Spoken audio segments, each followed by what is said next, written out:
غزہ میں فلسطینی relief and rescue group نے اتوار کی صبح جنوبی غزہ میں صہیونی حکومت کی تازہ جارحیت کا انکشاف کرتے ہوئے اعلان کیا ہے کہ اس نے جنوبی غزہ کے ایک ہسپتال میں ایک اجتماعی قبر دریافت کی ہے۔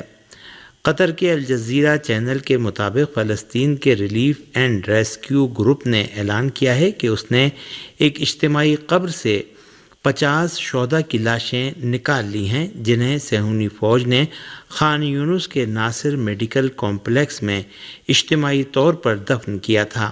اس گروپ نے اس اجتماعی قبر کی دریافت کے وقت کا ذکر نہیں کیا۔ خان یونس کے ہسپتال میں ایک اجتماعی قبر کی دریافت کی خبر ایسے میں میڈیا پر چھا گئی کہ گزشتہ 2 دنوں کے دوران صہیونی حکومت نے مغربی کنارے کے نور شمس کیمپ پر حملہ کر کے 14 فلسطینی نوجوانوں کو شہید کیا ہے۔ دوسری جانب فلسطین کی وزارت صحت نے اعلان کیا ہے کہ صہیونی فوج نے گزشتہ 24 گھنٹوں کے دوران غزہ میں 4 مرتبہ جارحانہ حملے کر کے 37 فلسطینی شہریوں کو شہید اور 68 دیگر کو زخمی کر دیا۔ سما نیوز ایجنسی کی رپورٹ کے مطابق رفح پر صہیونی جارحیت میں کم سے کم 13 فلسطینی شہید اور متعدد دیگر زخمی ہو گئے۔ غزہ میں طبی ذرائع نے اعلان کیا ہے کہ رفح کے مرکز میں الشبورہ کیمپ میں جودہ گھرانے سے تعلق رکھنے والے ایک مکان پر بمباری میں ایک فلسطینی اپنی حاملہ بیوی اور اپنی بیٹی سمیت شہید ہو گیا۔ ایک اور رہائشی مکان پر بھی صہیونی حملے میں دسیوں فلسطینی زخمی ہوئے ہیں، جن میں کئی بچے شامل ہیں۔ مشرقی رفح میں بھی جورش روڈ پر ایک مکان صہیونی جارحیت کا نشانہ بنا، جس میں 10 فلسطینی شہید ہوئے، جن میں سے 6 بچے شامل ہیں، جبکہ کئی دیگر زخمی بھی ہوئے ہیں۔ دریاستان فلسطینی شہری حقوق کی تنظیم نے اعلان کیا ہے کہ صہیونی جنگی طیاروں نے رفح کے مشرق میں ایک عمارت کو نشانہ بنایا، جس میں یہ عمارت تباہ ہو گئی، جبکہ ملبے کے نیچے سے لاشیں نکالنے کی کوششیں جاری ہیں۔ اس سے قبل صہیونی حکومت نے خیمے میں زندگی گزارنے والے ایک فلسطینی گھرانے پر حملہ کیا، جس میں متعدد فلسطینی زخمی ہوئے، جن میں بعض کی حالت تشویشناک بتائی گئی ہے۔ فلسطین کی تحریک حماس کے سربراہ اسماعیل ہنیہ نے کہا ہے کہ رفح پر حملے کے بارے میں واشنگٹن کا موقف منافقانہ ہے۔ فلسطینی عوام اور امریکی اور اسرائیلیوں کے درمیان کردار کی تقسیم کے جال میں نہیں پھنسیں گے۔ اسماعیل ہنیہ نے اناطولیہ کے ساتھ انٹرویو میں کہا کہ اگر دشمن رفح پر حملہ کرنا چاہے گا تو فلسطینی قوم سفید پرچم کو بلند نہیں کرے گی اور مزاحمت اپنے دفاع کے لیے آمادہ ہے۔ ہنیہ نے جنگ بندی کے بارے میں مذاکرات کے عمل کے بارے میں کہا کہ صہیونی حکومت جنگ بندی کے لیے تیار نہیں ہے اور وہ اپنے قیدیوں کی واپسی اور جنگ کو دوبارہ جاری رکھنے کے درپے ہے اور ایسا ہونا ہرگز ممکن نہیں ہے۔ حماس کے سربراہ ہنیہ نے اپنے انٹرویو کے دوران علاقے میں جنگ کے دائرے کو وسعت دینے کے مسئلے کا ذکر کیا اور اس کے لیے صہیونی حکومت کو ذمہ دار ٹھہرایا اور مزید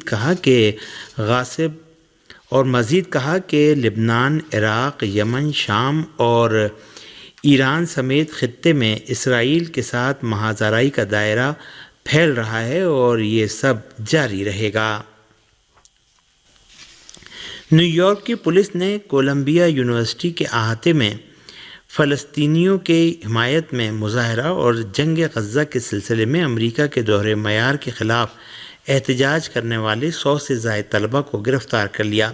ارنا کی رپورٹ کے مطابق کولمبیا یونیورسٹی کے سینکڑوں کی تعداد میں طلبہ نے غزہ میں جاری صہیونی جارحیت اور صہیونی حکومت کو فائدہ پہنچانے والی کمپنی کے ساتھ کولمبیا یونیورسٹی کے تعاون کے خلاف احتجاج کیا۔ نیو یارک کی پولیس نے کولمبیا یونیورسٹی میں خیمے لگا کر احتجاجی دھرنے پر بیٹھے کئی مظاہرین کو گرفتار کر لیا اور ان کے خیمے اکھاڑ دیے۔ نیو یارک کی پولیس نے جن افراد کو گرفتار کیا ان میں امریکی کانگریس کی رکن الہام عمر کی بیٹی بھی شامل ہیں، جن پر آئیوی لیگ انسٹیٹیوٹ میں غیر قانونی طور پر داخل ہونے کا الزام لگایا گیا۔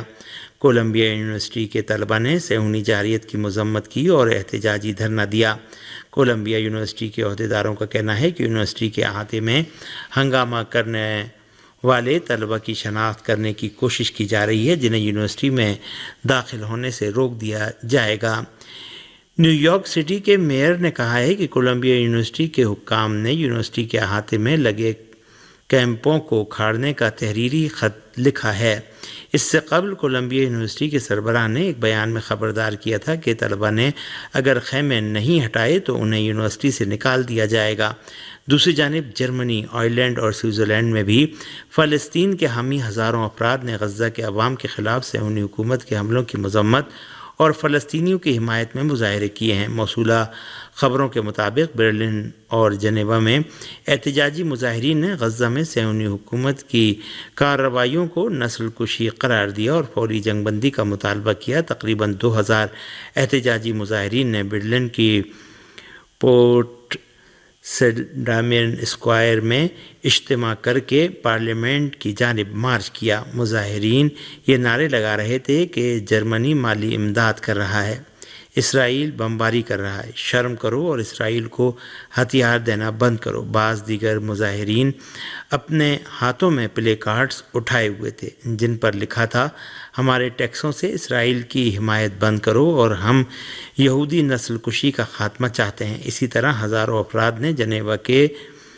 نووا اسکوائر میدان میں اجتماع کیا اور مرکزی شہر تک مارچ کیا۔ ان مظاہرین کے ہاتھوں میں فلسطینی پرچم اور ایسے پلے کارڈز تھے جن پر فلسطینی عوام کی حمایت میں اور اسرائیل کے خلاف نعرے درج تھے۔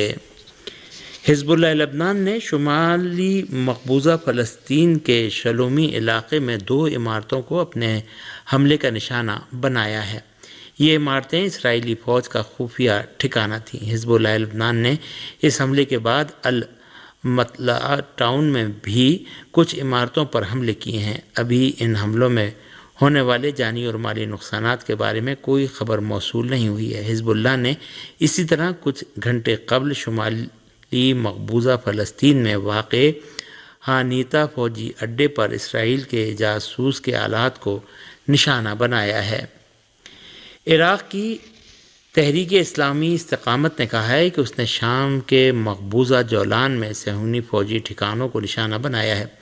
عراق کی تحریک اسلامی استقامت کے حوالے سے ارنا کی رپورٹ کے مطابق شام کے مقبوضہ جولان میں صہیونی فوجی ٹھکانوں پر ڈرون حملہ کیا گیا۔ عراق کی تحریک اسلامی استقامت کے مطابق ایلات میں صہیونی حکومت کے ایک اہم ٹھکانے پر بھی ڈرون حملہ کیا گیا۔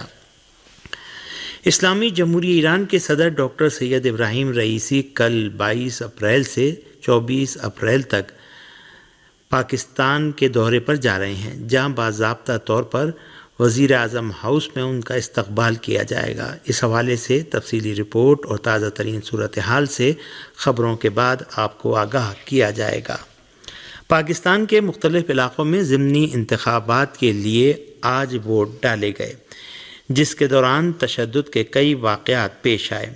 پاکستانی میڈیا کے مطابق قومی اسمبلی کی 5 اور صوبائی اسمبلی کی 16 نشستوں پر ووٹنگ کا عمل شام 5 بجے ختم ہو گیا۔ قومی اسمبلی کے جن حلقوں میں ضمنی الیکشن ہوئے ان میں پنجاب کے 2، خیبر پختونخوا کے 2 اور سندھ کا 1 حلقہ شامل ہے۔ اکا دکا واقعات تشدد کے رونما ہوئے ہیں، جس میں ایک سیاسی کارکن کے جاں بحق اور کئی کے زخمی ہونے کی خبر ہے۔